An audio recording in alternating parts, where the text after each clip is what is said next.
68 కేసులు 58 రోజుల జైలు 5 ఏళ్లు రాజీ పడని పోరాటం ఇది ఆ ఫ్యామిలీ పొలిటికల్ గ్రాఫ్ వైసీపీ పాలనలో పదుల సంఖ్యలో నేతలు ఇబ్బంది పడుండొచ్చు గానీ ఆ ఫ్యామిలీ ఎదుర్కొన్న కష్టాలు మాత్రం ఎవరూ పడలేదన్నది ఓపెన్ సీక్రెట్ 7 పదుల వయసు ఆరోగ్యం సహకరించకున్నా ఆర్థిక మూలాలు దెబ్బతిన్నా జైలు పాలైన ఆయన తగ్గలేదు ఎదురు నిలబడి పోరాడి గెలిచి చూపించారు వెన్ను చూపకుండా పోరాడారు మరి అలాంటి నేతకు దక్కిన ప్రాధాన్యం ఏంటి వైసీపీ పాలనలో వీరోచిత పోరాటం చేసిన ఆ నాయకుడెవరు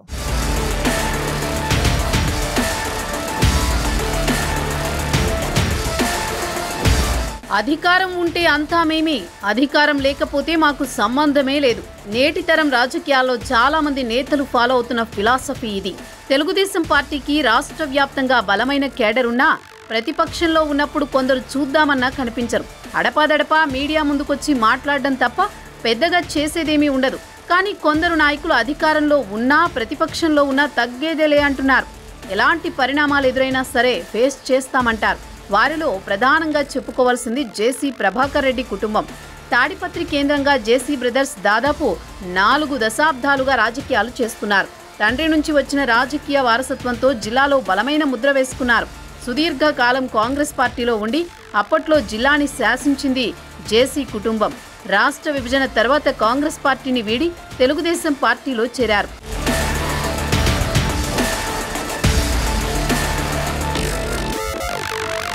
టీడీపీలోకి వచ్చాక జేసీ బ్రదర్స్ రాజకీయ ప్రయాణం మరో మలుపు తిరిగింది 2014 ఎన్నికల్లో అనంతపురం ఎంపీగా గెలిచారు జేసీ దివాకర్ రెడ్డి ఆయన సోదరుడు జేసీ ప్రభాకర్ రెడ్డి తాడిపత్రి ఎమ్మెల్యేగా గెలిచారు అన్నదమ్ములిద్దరూ 5 ఏళ్ల పాటు అధికారాన్ని అనుభవించారు ఆ సమయంలో వారికి ఎదురే లేదన్నట్టుగా సాగింది అనంతపురం రాజకీయం 2019 ఎన్నికల్లో మాత్రం సీన్ రివర్స్ అయింది ఓటమి ఎరుగని జేసీ కుటుంబానికి కేతిరెడ్డి పెద్దారెడ్డి రూపంలో పరాభవం ఎదురైంది 2019 ఎన్నికల్లో జేసీ దివాకర్ రెడ్డి తనయుడు పవన్ రెడ్డి అనంతపురం ఎంపీగా జేసీ ప్రభాకర్ రెడ్డి కుమారుడు అశ్మిత్ రెడ్డి తాడిపత్రి ఎమ్మెల్యేగా పోటీ చేశారు ఆ ఎన్నికల్లో జేసీ బ్రదర్స్ వారసులిద్దరూ ఓడిపోయారు దీంతో దశాబ్దాలుగా నిర్మించుకున్న తాడిపత్రి కంచు కోటలో పెద్దారెడ్డి హవా సాగించారు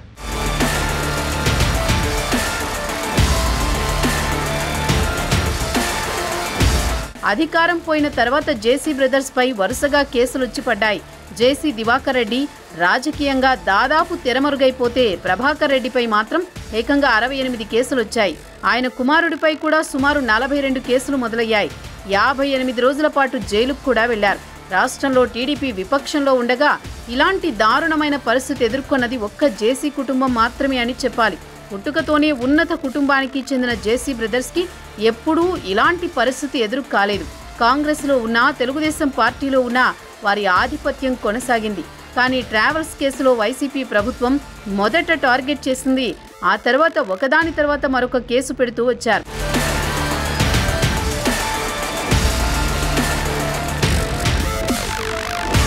చివరికి జేసీ ప్రభాకర్ రెడ్డి ఆయన తనయుడు జేసీ అశ్మిత్ రెడ్డిని అరెస్ట్ చేసి జైలుకు పంపారు జైలు నుంచి వచ్చిన తర్వాత ఊరేగింపులో చిన్నపాటి వివాదంతో కనీసం ఇంటికి కూడా చేరకముందే మళ్లీ జైలుకు పంపారు ఇది ఎవరూ ఊహించని పరిణామం 7 పదులు దాటిన వయసు కనీసం నడవడానికి కూడా ఇబ్బంది పడే జేసీ ప్రభాకర్ రెడ్డి ఎన్ని ఇబ్బందులు ఎదురైనా ఎక్కడ వెనక్కి తగ్గలేదు ఆర్థిక మూలాలను దెబ్బతీస్తూ జైలు పాలు చేసి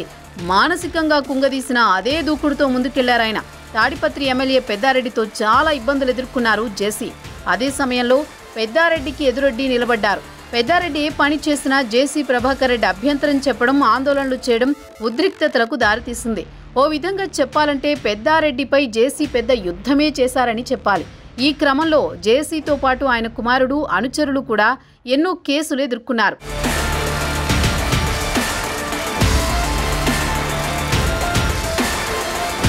పదుల కొద్దీ కేసులు వెంటాడుతున్నా జైలు జీవితం అనుభవించాల్సి వచ్చినా జేసీ మాత్రం ఎక్కడ వెనకడుగు వేయలేదు ఎన్ని ఇబ్బందులు పెట్టినా సరే తన అడుగు ముందుకే పడుతుందని మహా అయితే జైలుకి పంపుతారంటూ పోరాటం సాగించారు చాలా సందర్భాల్లో జేసీకి జిల్లా నాయకుల సహకారం కూడా దక్కలేదు జేసీ ప్రభాకర్ రెడ్డి జైలు నుంచి వచ్చిన తర్వాత నారా లోకేష్ తాడిపత్రికి వచ్చి పరామర్శించారు మీ పోరాటానికి మద్దతుంటుందని ధైర్యం చెప్పారు పార్టీ అగ్రనాయకత్వం జేసీ కుటుంబ పోరాట పటిమని చాలాసార్లు ప్రస్తావించింది జిల్లా నాయకుల సహకారం లేకపోయినా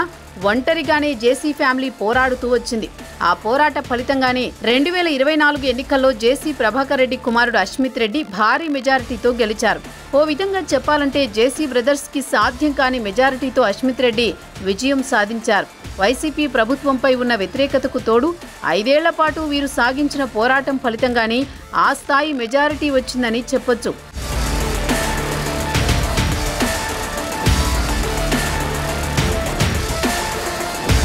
రాష్ట్రంలో కూటమికి ఏకంగా 164 సీట్లొచ్చాయి. ఇన్ని రోజులు పార్టీ కోసం పెద్దగా పనిచేయని నాయకులు కూడా వేవ్లో గెలిచారు. అయితే ఇన్ని రోజులు కష్టపడిన వారికి కాకుండా పదవులు ఎవరికిస్తున్నారన్న చర్చ మాత్రం జోరుగా సాగుతోంది. ప్రాణాలను పణంగా పెట్టి పోరాడిన జేసీ ప్రభాకర్ రెడ్డి కుటుంబానికి ఏ పదవి ఇస్తారన్నది అసలు ప్రశ్న. క్యాస్ట్ ఈక్వేషన్స్, పొత్తులు ఇలా అన్ని అంశాలను దృష్టిలో ఉంచుకుని కేబినెట్ కూర్పు జరిగింది. ఇందులో రెడ్డి సామాజిక వర్గానికి చెందిన నాయకులకు తక్కువ ప్రాధాన్యం దక్కిందనే విమర్శ ఉంది. పార్టీ కోసం ఇన్ని రోజులు ప్రాణాలు పణంగా పెట్టి పోరాడిన జేసీ కుటుంబానికి ఎలాంటి పదవి ఇవ్వకపోవడం విమర్శలకు దారితీస్తోంది. రాయలసీమలోనే ఏ నాయకుడు పడనన్ని కష్టాలు ఎదుర్కొని పార్టీని నిలబెట్టిన జేసీ కుటుంబానికి అధినేత ఎలాంటి భరోసా ఇస్తారో చూడాలి.